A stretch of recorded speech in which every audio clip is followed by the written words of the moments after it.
Innani irraa dubbisuu ergaa Phexros isa lammaffaa boqonnaa tokko lakkoofsa 3 irraa jalqabee hamma 12tti kan jirudha.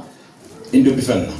Ergaa Phexros erge yookaan barreesse isa lammaffaa boqonnaa tokko lakkoofsa 3 hamma 12tti hin dubbifna. Nuyi Waaqayyo isaa ulfina isaa fi humna isaa dinqisiisaadhaan nu waame beekuu bira ga'uudhaan wanta nu barbaachisu hundumaa arganneerra.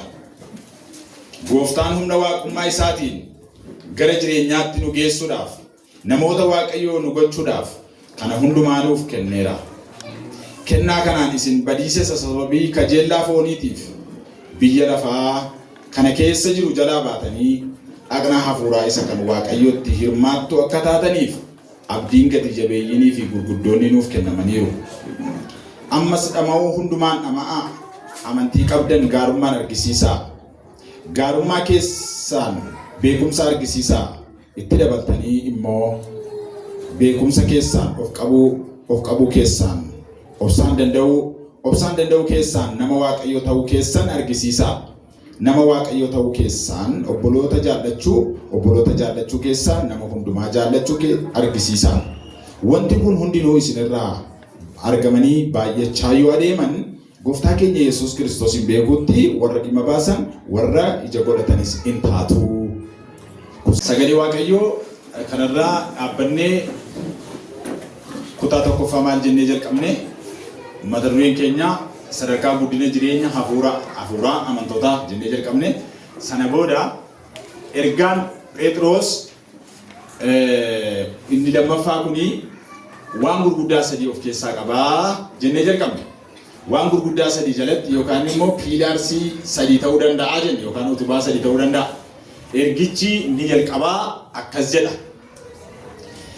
Qorumsa keessatti yookaan gidiraa keessatti jabaadhaa dhaabadhaa kan jedhudha. Tokkoffaa. Lammaffaani amantii keessan isa Yesuus Kiristoosiin amanuutti qabattanii jiraattan sana amantii keessanitti maal ta'uu qabdu? Cichuu, jabaachuu, qorumsi gidiraan yoo jiraate illee utuu amantii keessan hin buusin jabaachuutu isinirra jiraasa jedhudha. Sadaffaan rakkinaa fi qorumsa garaagaraa keessa yommuu jiraattan ari'annaa keenya keessatti ayyaana Waaqayyootti maayii ba'a yookaan immoo dhimma ba'a kan jedhudha. Dubbii gurguddaa sadan kana qaba. Ergaa kana Phexros kan barreesse warroota biyyoota garaagaraatti faca'anii jiran caalaadhumatti immoo biyya ishee amma Turkii jedhamtu keessatti faca'anii kan jiranidha jenne gabaabaadhumatti. Egaa Eeshiyaa Maayinerii yookaan immoo mandara Awurooppaa ishee xiqqoo yookaan immoo mandara warra keessumaa mul'ata Yohaannis yeroo dubbistan kutaawwan sanaa waldoota 7 bakka itti waldoonni 7 faca'anii jiran sana keessatti argachuu dandeessu jechuudha. Egaa mandara sana keessatti wanti jiru sabni tokko Waaqayyootti amanee Gooftaa Yesuus Kiristoosiin fayyisaa lubbuu isaatii godhee fudhateetu sababii amantii kanaaf immoo ari'atan. Biyya sana keessatti mirga qaban waaqeffachuu hin danda'an. Mirgi namni Waaqayyoo inni Yesuus Kiristoositti amane qabaachuu qabu irraa ol qabnaan egaa isin waan isin gochuu qabdan leetariin kun yookaan immoo ergaan kun isin fayyada. Akka dubbii Waaqayyoo kanaatti jiraachuutu isinirraa jira jedheeti barreessaaf jechuudha. Asirraa jalqabne. Kana keessatti kutaan nu irra dhaabbanne achirraan naqee jalqabama. Amantii isa jedhurraa jalqabne jechuudha. Amantii lakkoofsa 5 irra jira.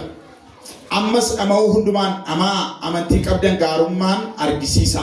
Amantii qabdan isheen jettu suni jabduudha jechuudha. Amantii qabdan gaarummaadhaan argisiisa.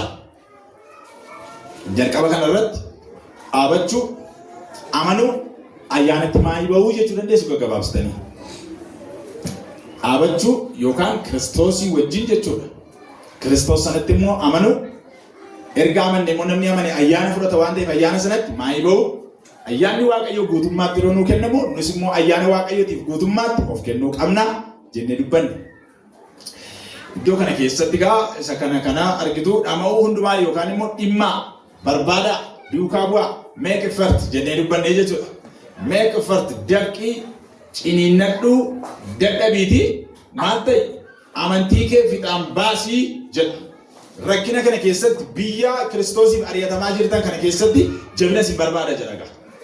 Ergaan Phexros inni lammaffaan kun ergichi amantiin rakkina keessatti ilaalamaa jenne gara dhumaa irratti dhimma irratti xiyyeeffadhu waa'ee waan lamaati. Inni tokko amantii isa jedhudha. Inni lammaffaan immoo ayyaanatti dhimma ba'uu isa jedhudha. Karaa sirrii akka sagalee Waaqayyoo jedhutti. Waa'ee amantii babarreessinee tuqaa shanaffaa yookaan ja'affaa dhageenya dhaabbanne. Amantiin keenya yeroo rakkinaa ilaalamaa kan jedhu irra dhaabbanne. Amantiin keessan meerree jedhee Yesuus Kiristoos bartoota kan inni gaafate amantiin isaanii raafamuu jalqabe. Maaliif jennaan qorumsatu amantii isaanii madaala. Yemmuu dhukkubaa, yemmuu lolomtan, yemmuu gidiraa, yemmuu akka barbaadan ta'uu diduu ilaalamaa jiraachuu keessan beekuu qabdu. Amantiin keessan safaramaa jira jechuudha. Kanaaf Yesuus Kiristoos Phexrosiin jabaadhaa seexanni amantii keessan maal gochuuf gingilchuudhaaf isin madaaluudhaaf jira. Akka leencaa aadaa daannaa waan ta'eef amantiin keessan akka miidhanneef eeggachuu irratti dhimma ani garuu isinii kadhadheera jabaadhaa ittiin jedhee. Kanaaf Phexros yeroo ergaa kana barreessu waan sammuu isaatti dhufe utuu hin ta'in, waan dubbisa irraa utuu hin ta'in, seenaa barreeffamee kaa'ame irraa utuu hin ta'in, waan jiraateedha baay'een isaa. Attamitti akka rakkina keessa darban, attamitti akka qorumsa keessa darban, kutaa guyyaa har'aajii walitti qabata waan ana irra qabadhee dhufe kunis. Kan torbees kutaa dilbataajii walitti qabnee iddoo tokkotti ilaallee waan har'aa kanas kutaa guyyaa har'aajii walitti finnee ilaalla jechuudha. Fakkeenyaaf Luqaas boqonnaa 10 irraa yommuu dubbistan Yesuus Kiristoos bartoota isaa 12 of dura erge.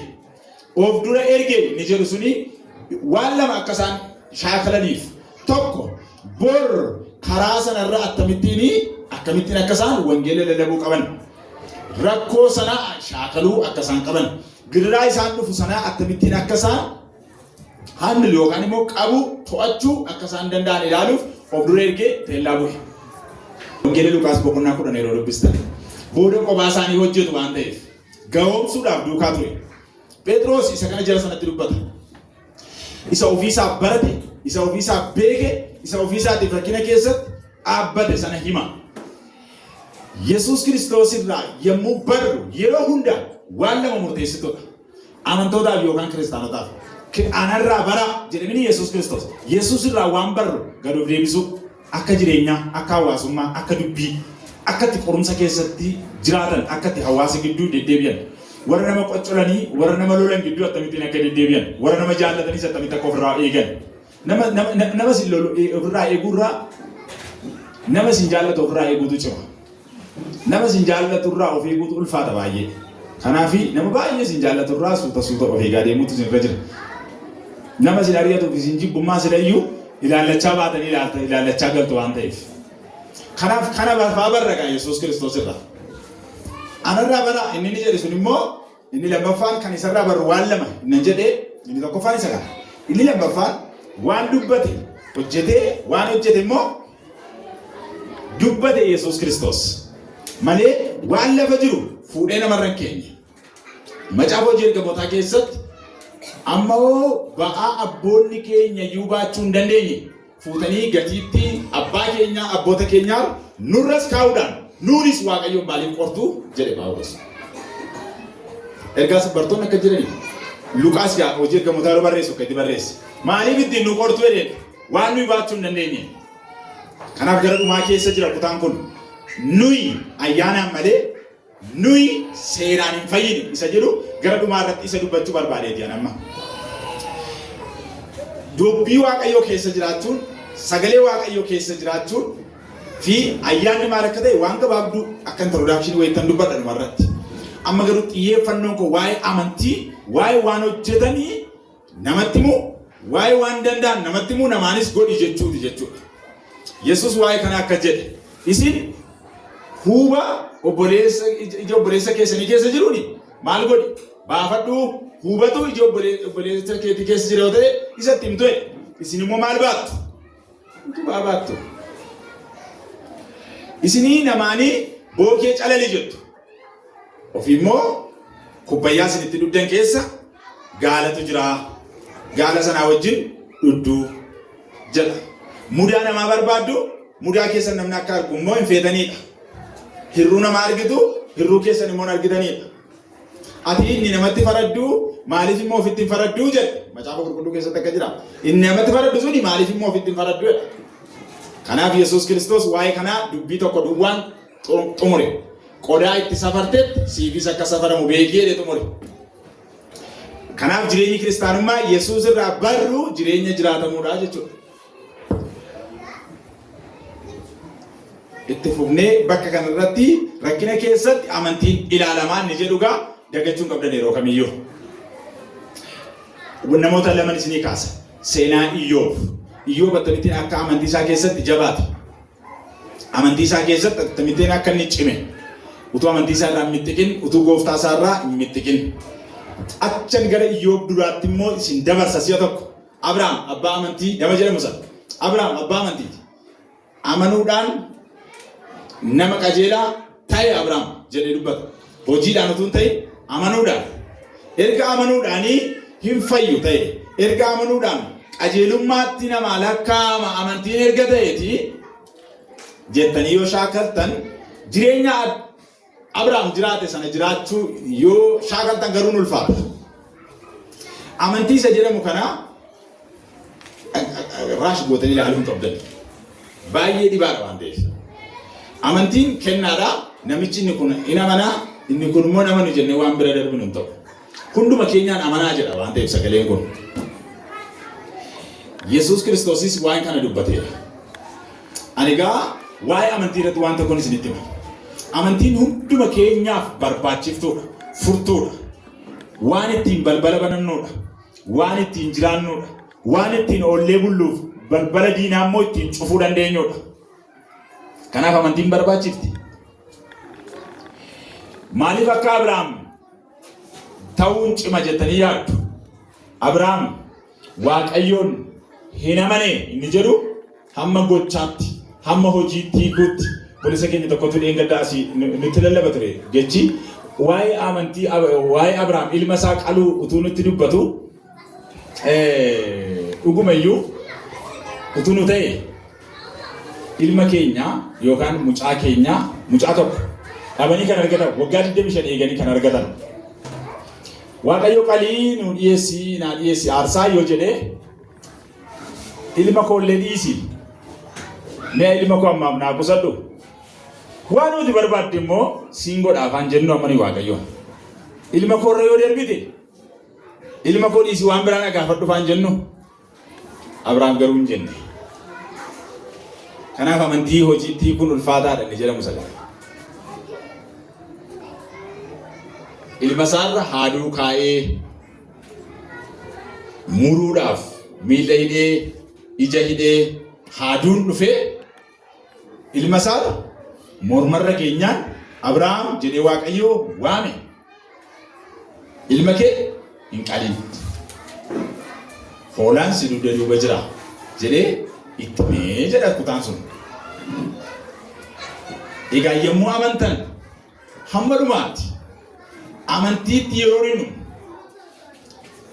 amantiin hamma mucaa ofii haaduu irra kaa'anii mormarra kaa'uutti amantiin hin goonu gaafana. Amantiin hamma boolla leencaa lixuutti malee akkasumas hamma abidda lixuutti malee amantiin erga abidda lixee maa amantii maali na barbaachisan jedhu hojjenne Shaadraak Meeshaak Abdiineegoo fa'aa biratti. Abidda lixanis amantichi jira. Abidda dhaamsuu danda'a waan ta'eef. Nuyi amma oomishni qabnutti amannaa, hamma nu gargaarutti amannaa, hamma waa wayii tokkotti namni jirutti amannaa, amma amantiin hojjetu fa'aa jennee dhaabbanna nuyi. Amantiin garuu abidda boba'aa jiru haa boba'u gubuu akka hin dandeenyetti garuu deebisa. Humni amantii akkasi. Waaqayyo amantii isinii baraatu. Hamma dhumaatti amantiin hamma dhumaa irratti. Akka jedha amantiin dhaga'uurraa akka dhufu dubbata. Amantiin isan ittiin dhandha qabatanidha. Isa ittiin dhandha qabatan maal jechuu akka ta'e iddoo kanarratti isa ittiin qulleeffaman gooftaatti gaafa amannu jal'ina hundumaarraa qulloofna yaada gaarii qabaanna. fannoo sana irratti warra jabaatanii dhaabbatan warra Yesuus Kiristoos duukaa bu'an taana yommuu amantii sana qabaannu jechuudha. Waan gabaabaa itti fufnee gara isaa kanaattiin isin dabarsa. Luqaas kutaa guyyaa har'aa irratti gaa bartootaan waan Yesuus Kiristoos ittiin jedhe waan lama isinitti hima. Dhaqaatii mootummaa Waaqayyoo lallabaa. Dhaqaatii dhukkubsattoota fayyisaa. Dhaqaatii Kiristoos akka dhiyaatee fi mootummaan Waaqayyoo yoo akka jiru immoo namoonni akka isaan yaadatan taasisaa. Ofii keessan immoo eeggadhaa. Mandarri isin yoo isin simate simatamaa fi yoo sawaa isin kennan nyaadhaa. Ofii keessan eeggadhaa. Mandara utuu hin ta'in kan labdan ergaa keessan yookaan immoo waan ani isinitti kenne qofaaf dhaqaa jedheen. Mandara hin labinaa jechuun maal jechuudha? Hojjedhaa. Ergaa dhaqxan qofa irratti xiyyeeffadhaa. Dhaqxanii dhimma namaa kee hin galinaa. Dhaqxanii faayidaa mataa keessanitti hin gorinaa. Dhaqxanii yoo beeloftan hin beelofne hin jedhinaa jechuudha. Of eeggadhaa. Amantii irra dhaabbannu nuu kenne Waaqayyo malee amantii itti guddatu nuu kenne. Eessatti argitu kana Roomaa boqonnaa 1:17 irratti argitu. Amantii irra dhaabbannuuf amantii itti guddataa adeemnu. Roomaa boqonnaa 5:20 amantiidhaan Waaqayyotti dhiyaanna. Gara Waaqayyotti nu dhiyeessa yommuu amannu Waaqayyotti dhiyaachaa adeemna. Gidiraa keessatti yommuu amantan Waaqayyotti siqaa adeemtu. Dubbiin amantii kana barbaachise. Roomaa boqonnaa 10:17 yoo dhageessan yoo dubbii Kiristoos dhageessan amantiin isin keessatti wal horaa jabaachaa guddachaa dhufaa jedha. Amantiin dhaga'uu irraa dhufaa kan jedhu asirratti caafamee jira. Dhaga'uun kan madmu maali? Dubbii Yesuus Kiristoos ta'uutu irra jira. Roomaa boqonnaa 10:17 isa kana gochuu qabduu jedha.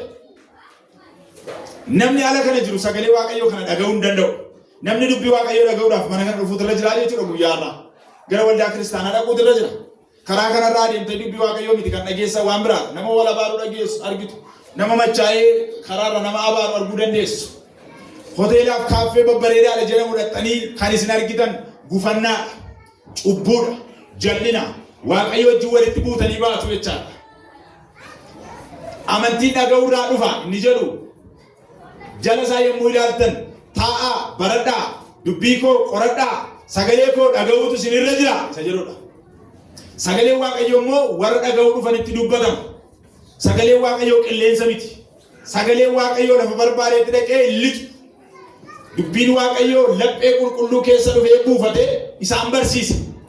Si'a tokko jireenya keenya utuu hin eeggatin, hafuura keenya utuu hin eeggatin, mana keenya utuu hin eeggatin, yaada keenya waan biyya lafaarraa utuu hin eegin, Gooftaa wajjin jirra jennee yoo yaadne dogoggoroo akka taane sagaleen kun nutti hima.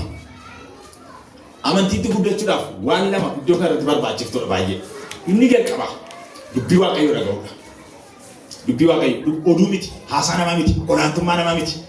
Waan namni haasaa ooluuf wacaa oolu kana miti. Nuyi amma duuka buutuu namaas miti. Hordofaa namaas miti. Fayyina keenyaatiif Gooftaa Yesuus Kiristoos duukaa bu'uudhaaf wanti nuyi dabalannu hin jiru si'achi. Kiristoositti ergaa amanne gaadha. Namni jireenya keenya irratti tarii gufannaa uumee abaloota amantii irraa nakaachisee sababii abaluufan dadhabee haalota akkasiifan amantii irraa kufee yoo jettan illee isinii fudhatamuu hin danda'u. Isin murteeffachuu hin dandeessu waan ta'eef. Yeroo ammaa garuu namatu nama gufachiisaa, namatu nama dogoggorsaa, inni kaan waan biraa namatti haasa'a, inni akka koo dhaabatee lallabu waan biraa haasa'a. Amantoonni gidduutti rakkatanii, amantoonni alaan qoramuu, waldaa keessaan qoramuu, alaa lolaa, billaadhaa, wal ajjeesuudhaa, waldaa keessa yommuu dhuftan immoo waan biraati. Kanaaf abshaalataa, kanaaf addana dhaabadhee dubbadha torbanarraa saafas. Malee dubbiin koo waanuma natti dhufe duwwaa miti waan waldaan haasoftuun haasaa jira namni. Waan an dubbadhu kun waan wangeelii jedhu waan waldaan kiristaanaa ishee dhugaan haasoftuun haasaa jira. Hattoota irraa of eeguu qabdu, saamtuu irraa of eeguu qabdu. sobdoota irraa of eeguu qabdu. Boqonnaa 3 irratti dubbate salamaffaa Phexros boqonnaa 3 lakkoofsa 1 yoo laalte raajota sobduu irraa of eegaa jedha. Garanatti yoo laalte immoo qorumsaaf giriraa sana keessatti dhaabachuutu isinirra jira. Qorumsi sun maal inni beektu tokko akka amantii wallaaluu ta'uu danda'a. Namootaan burjaaja'u. Namni barsiise sagalee Waaqayyoo hin dhaggeeffatu, oduu hin dhaggeeffatu. Namni jilbeenfatee Waaqayyoon hin kadhatu, fayyina barbaachaaf immoo biyya lafaa mandara kutee deema. Fayyinni immoo horiin hin bitamu. Horii kee wajjin badii jedhe Phexros. Fayyinni kan biraadhaa jedhe. Fayyinni Waaqayyoof tole jechuu keessaa argama malee barbaaduu kee hin argamu. Kanaaf Luqaas boqonnaa 10 irratti Yesuus Kiristoos dhaqaa isaan fayyisaa gaafa jedhe kophee hin fudhatinaa, ulee biraan fudhatinaa jechuun isaa maaliif beektu? Waa'ee waan lamaaf. Inni tokko hin dogoggortu jechuudha. Faayidaa mataa keessanitti gortu jechuu isaati. Warra ergamaa jirtaniif tajaajiltootaaf ergaansaa. Inni lammaffaan immoo iddoo sana keessatti kan dubbatu namni akka inni itti jiraatu, akka inni itti tolu, namni Waaqayyoof ergame miindaansaa, hojiinsaa waan kan isa barbaachisu hundinuu harka koo keessa jira jechuu isaati. Addana keessa maaltu jira gaa? Amantiitu jira jechuudha. Gaafa dubbii Waaqayyoof hojii Waaqayyoof baatu amantiidhaan bahuu qabda.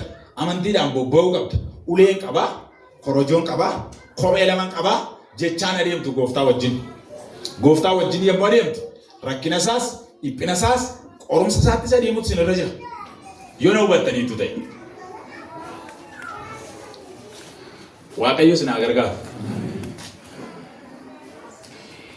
Fayyinaa fi waan biraa bulbulaa dhugaa hin jenne sagaleen gooftaa. Sagalee makoo fudhadhaa jedhe malee. Waan biraa fudhadhaa hin jenne sagalee makoo fudhadhaa fayyinaa fedhe. Ittiin fayyuuf, ittiin guddachuuf dubbii hafuuraa saaxummaan keenya jirre sana akka aannan sana maal godhaa? Dharraa jedhee boqonnaa 2 lakkoofsa 2 irratti dubbate asuma keessatti Phexros. Fayyina barbaaddu, guddachuu barbaaddu, waan biraatti dabalinaa dubbii Waaqayyoo barbaadaa boqonnaa 2 irratti argattu. Waan biraan barbaadinaa kotota biraa miti. Waan biraa daddabalachuun barbaachisu fayyinni. Yesuus Kiristoositti amantee taanaan ga'a. Fayyinni immoo lafatti jirtus jira. Mana kee keessa jira. Siree kee bira jilbeenfattee kadhattee naan gooftaan si dhaga'uuf jiraataa. Ispeeshaaliin hin jiru fayyinaaf jedhee guyyaa biraa isinitti himedha. Namni ispeeshaal ta'e hin jiru. Nama amane biratti garuu milikkitoonni kun hin hojjetu sagalee Waaqayyoo. Yesuus Kiristoos asirratti yommuu argitan. Harka isaanii warra dhukkubsatan irra kaa'u isaanis hin fayyuu jedha. Marrataaf torbaan qabaa harkaan qabu innis isaan miidhuu hin danda'u jedha. Amantiitu nutti irrate malee. Kanaaf amantii namni namaa dabarsu, fayyina namni namaa dabarsu hin jiru. Fayyina ani namni isin tajaajilu isinitti dabarsu hin danda'u. Fayyinni eessaa dhufa?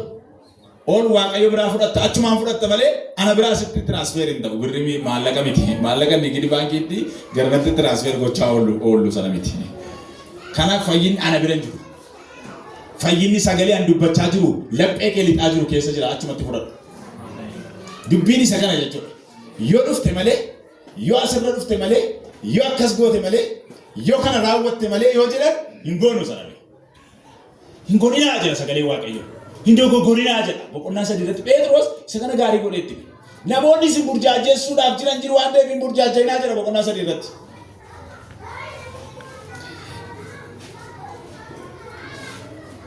Sirratti caanuudhaaf harka koon sirratti caanaa birrii 10,000 fidda. Kanaa lalaan dhufinti. Murteessee hin deeme jechaadha. Kanaa lala abbaan waan fedheef of ilaaluu jalqaba jechaadha. Akka koo kana harka callumadhee harka boorsaa kee hin kaa'anne anamma. Wayii kan harka kee kaa'ate miiseejjii qaba waan ta'eef barbaaduu qabda jechaadha. Gooftaan Yesuus Kiristoos garuu ayyaanni jedhe Phexros isa na haasa'uu barbaadu. Ayyaanni guutummaa guutuutti utuu nafin tola fudhattan jedha sagalee kana irratti. Guutummaa guutuutti immoo ayyaanichaaf jireenya keessan kennuu qabdu jedha. Kanaaf namni waan fedhe dhugaa oola. Yoo dubbii waaqayyoo itti dubbachuu barbaadden fudhatu. Dubbiin kun naan ta'u isiniin jedha. Sagaleen kun naan ta'u isiniin jedha. Inni isaa ta'u waan biraadha waan ta'eef. Namni waaqayyoo amantii qabaadhaa jedha. Rakkina mo'uudhaaf garratti itti baqattee ooltu hin jiru. Amantii qabaachuutu fala fida. Amantii qabaadhu jedhaatti mana nama simbira jedhu irratti. Amanii jedhaatti dubbadhaa misi yeroo kadhataa keessan. Amanuu barbaachisa. Namni waaqayyoo akka jedhu Roomaa boqonnaa tokko keessatti akka jedhu ani amantii koo isinitti dabaladhee isin immoo amantii keessa natti dabalattanii wal jajjabeessinaa jedha. Ani amantii keessa nan jabaadha isin immoo amantii kootiin jabaattuudha malee ani yeroo hundumaa kennaa amantoonni immoo yeroo hundumaa fudhataadha taana dogoggora dhufe jechaadha mana kana keessa. Nuyi tajaajilaaf tajaajilamaa duwwaa taana jechaadha.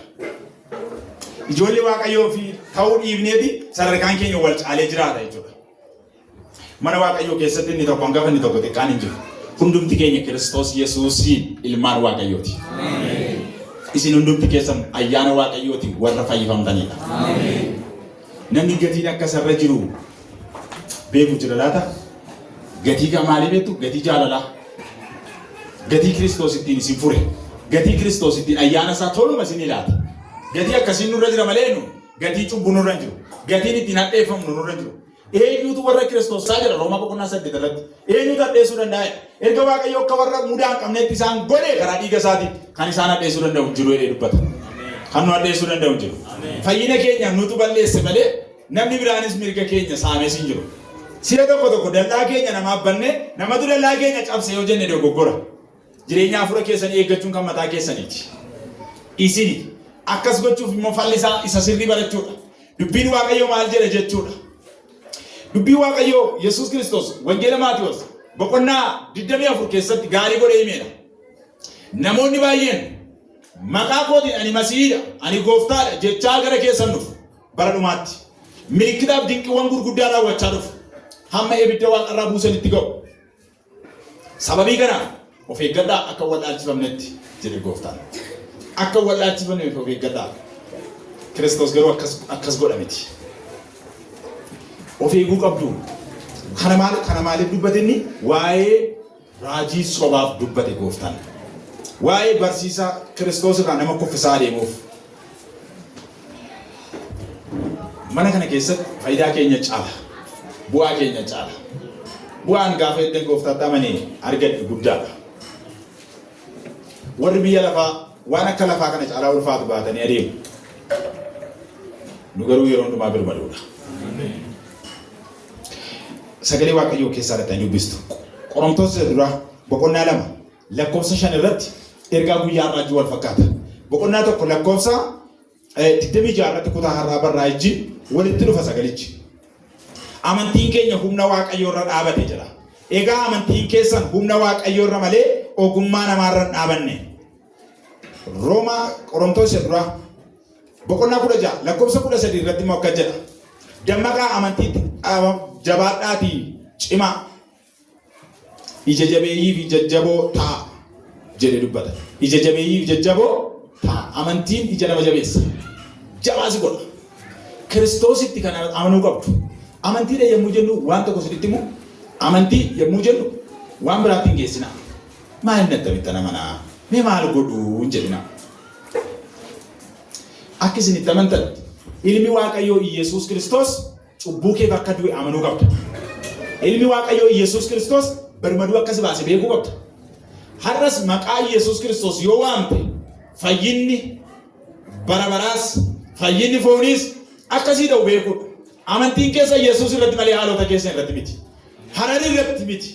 Bakka jiru irratti miti. Madda galii keessan irratti miti. Amantiin keessan Yesuusiif Yesuus qofa irratti ta'u. Amen. Siya tokko sagalee keessan ol fuudhaa Yesuus jedha waamameef maqaa kana siya tokko. Amen. Kan itti amannu kunoo jiranni. Sagalee waaqayyoo kana nutti hima. Amantiin rakkisaa miti. Yesuusitti amanuudha waan jechuudha. Ati ilma waaqayyooti. Ati rakkoo koo hin dandeessa. Kana kee ana baasuudhaaf ati danda'aadha. Harka kee irra jira jedhanii of gatuudha. Utuu waan biraan barbaadin. Utuu waan biraan qabachuu yaaliin. Kiristoositti cichuudha. Na ajjeeftus na baaftus. Waaqayyo nu oolchus nu oolchuu baatus maqaa kanaaf hin sagannu maqaa waaqa keenyaa tokkichaan malee jiranii abiddicha lixanii gooftaa wajjin lixe. Waaqni keenya waaqa oolchu, waaqa gargaaruudha. Amantii hamma dhumaatti kan jennu amma darra jirtu tun ta'in amantii amma achitti kuftutti amanuu danda'u qabda jecha. Achitti kuftus harki gooftaa achi jira waan ta'eef. Sagalee waaqayyoo laadda irrattis ta'u waan tokko isinitti dubbadha. Qolaasaayis boqonnaa tokko lakkoofsa 23 irratti akka jedha. Haa ta'u iyyuu malee amantii keessatti hafuun, hundee keessan gadi jabeeffachuun, abdii keessan wangeela isa lallabame sanarra kaawwachuun, ija keessa Yesuus irraa mittiqsuu dhiisuun isinirra jiraa jedha. Ergaan kun lammaffaan akka jiru Phexroosii kutaa kana keessatti yommuu dubbatu waa'ee waan sadii itti dubbata. Waa'ee waan sadiiti. Tokko macaafa qulqulluu sana irratti irraa isa lammaffaa Phexros jettanii qabattu. Si'a tokko tokko dubbiin haasa'uunis gaariidha. Si'a tokko tokko barreessuun gaariidha. Isa lammaffaa Phexros ergaan ni erge jechuudha.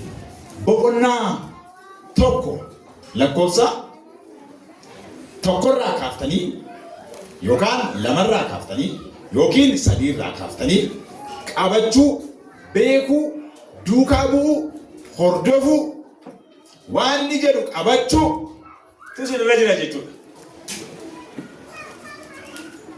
Boqonnaa tokko nu garuu eessarra jirra? Boqonnaa tokko lakkoofsa 5 irra jira jechuudha. Dhamaa hundumaan dhamaa amantii ishee jechuudha. Kutaa kana keessatti waan sadii dubbataa jenne. Inni tokko waa'ee maalii jenne? Waa'ee amanuu, waa'ee dhaabbachuu, waa'ee darbuuti. Kana keessatti gara isaa transit of the life ishee jettu dubbadheetan waan gabaabaadhaan walitti qaba. Sagalee kana keessatti jalqaba irratti amantii keessa irratti dhaabamaa isa jedhu fidne. Amantii irratti yookaan immoo waan darbe yaadachaa amantii. Lammaffaan immoo jireenya keessan gara waan darbuutti, gara waan caaluutti, gara waan isin eeguutti darbuutti sirra jira. Boqonnaa tokko lakkoofsa 5-12. Isa dura Tasalonqee boqonnaa 3 lakkoofsa 12. Gooftichi jaalalaan akkasuma immoo namoota hundumaaf jaalalaan namoota hundumaaf Kiristoosiifis jiraachuutu isinirra jira jedha. Kiristoosiif namoota hundumaafis akkamitti jaalalaan jiraadhaa jedha. Gara jaalalaatti darbaa jedhe dubbata. Darbaa inni jedhu iddoo jirurra. Amma waan gabaabaan yommuu dubbannu darbiinsa jedhanii torbanarraa warra barreessitan jirtu mire warri torbanarraa barreessitan jirtu mire darbiinsa inni jedhu lammaffaarra geenye jechuudha. Darbiinsa inni jedhu maal jechuudha? Darbuu iddoo jireenyaa jechuun maal jechuudha? Guddachuudha. Duri ijoollummaadha, amma immoo nama gahaa ta'utti dhufuudha. Duri yoo jilbeenfatanii kadhatan ta'e har'a immoo jilbeenfatanii kadhachuutti dhufuudha jenne. Mee waan sadan tokkoon isin barreessisiisa. Darbuun guddachuudha. Darbuun guddachuudha. Jechicha kontekstii kana keessatti fudhadhaa malee maali darbuuf guddachuun akkamitti walitti dhufa afaan Oromoo keessatti jedhinaa jedhe. Garuu kontekstiin jiru keessatti dhufa. Ijoollummaa hafuuraa irraa gara bilchinaa hafuuraatti dhufuudha. Ijoollummaa hafuuraa irraa gara bilchinaa hafuuraa darbiinsi. Isa duraa Phexros boqonnaa 2 lakkoofsa 2.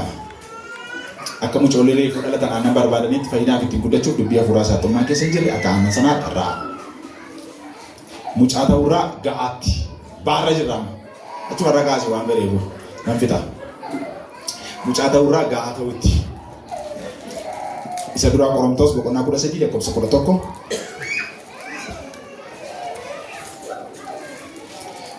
Si yookaan immoo caarratti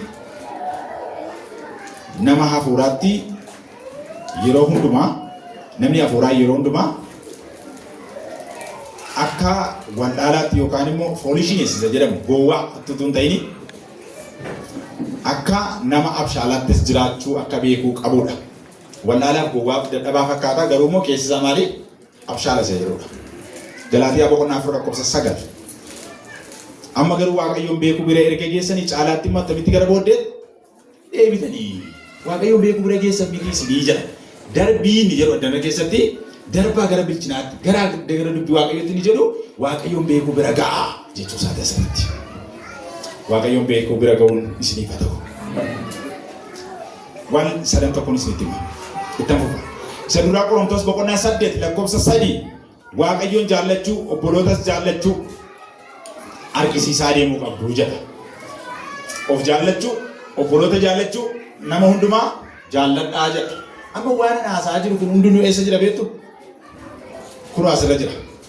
Ammas nama hundumaan nama amantii qabdan gaarummaan argisiisaa. Gaarummaa keessaan obboloota beekumsa argisiisaa. Itti dabaltanii immoo beekumsa keessaan of qabuu keessaan obsaan danda'u keessaan nama Waaqayyo ta'uu keessan argisiisaa ni jedhu jireenyi guddina hafuura amantootaa akkasitti deemuu qaba.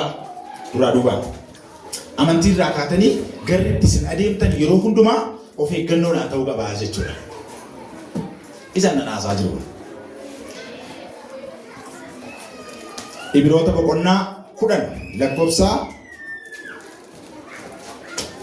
lakkoofsa 22 amma 24tti.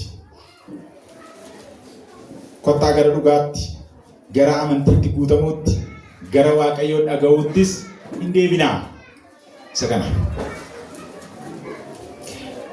Na duukaa jirtu miti dee. Isa duraa Yohaannis boqonnaa 4 lakkoofsa 16. Nuyi jaalala Waaqayyo beeku.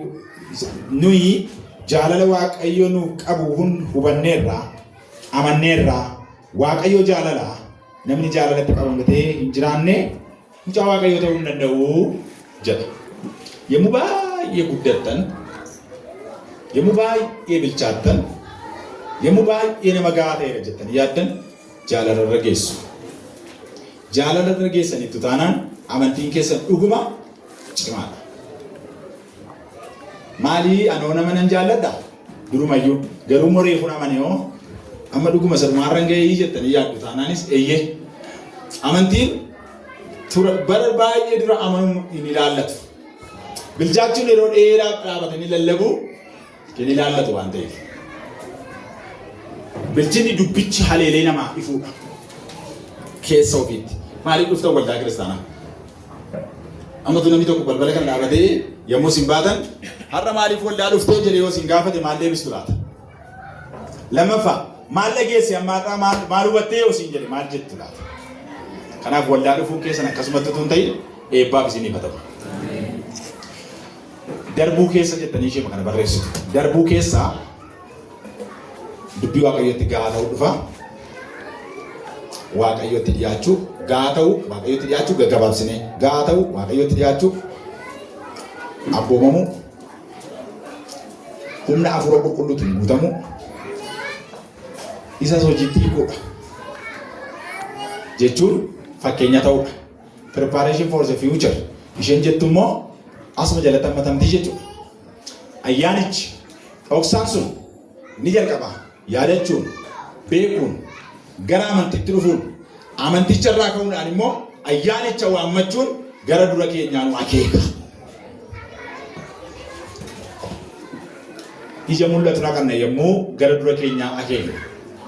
Ija mul'atu qabaachuu irratti xiyyeeffadha. Ija mul'atu lakkoofsa 8 irratti argattu. Inni nu fu'atee ija akka godhannu barbaada gooftichi. Yohaannis boqonnaa 15 lakkoofsa 16. Dhiphinaaf yaaddoo keessattiyyuu jiraatamii keessattiyyuu jabaatanii gara duraatti adeemuu jechuudha. Gara duraatti qophaa'u ni jedhu rakkina natti dhufu, lola natti dhufu, dhukkuba natti dhufutti dhaquun hin danda'amu ni jedhu Filiphisiyoos boqonnaa 3 lakkoofsa 3 irra jira.